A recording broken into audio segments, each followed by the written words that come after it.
नमस्कार मित्र हो, बाबाच्या नावानं आपण एक बार जल्लोष करूया। तुकाराम बाबा की, तुकाराम बाबा की। तर माझं नाव आनंद विलास चंद्रे, मी नांदेड जिल्ह्यामधून आलेला आहे। यापूर्वी मी मुंबईला पण आलो होतो। नांदेड ते मुंबई अंतर म्हणजे काय जवळच आहे ना हो।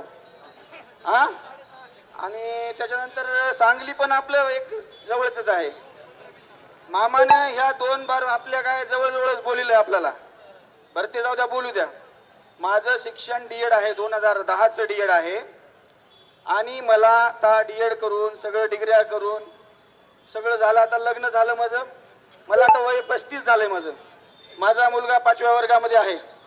मुलगा 5व्या वर्गात आहे माझा, मुलगी 3ऱ्या वर्गामध्ये आहे।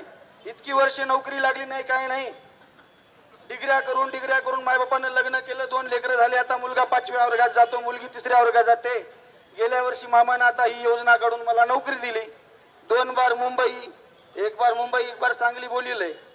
आता एवढं करून आता 35व्या वर्षी जर आपला अंग काढून घेऊन मामा जर वाऱ्यावर सोडत असेल मित्र हो, तर मी ऐकी नाही,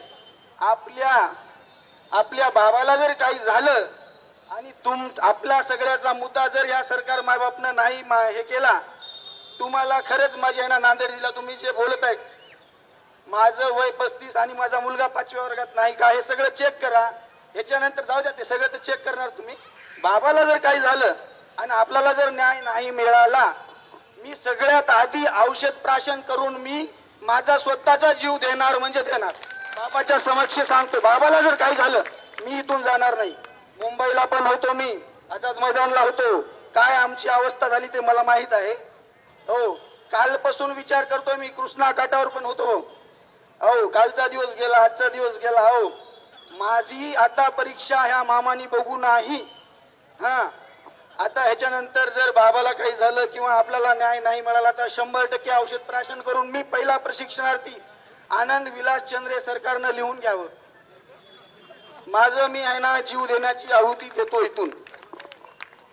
असं काही होणार नाही, मी तुमच्या सोबत आहे, त्यामुळे टेन्शन घेऊ नका त्याचा। नाही काय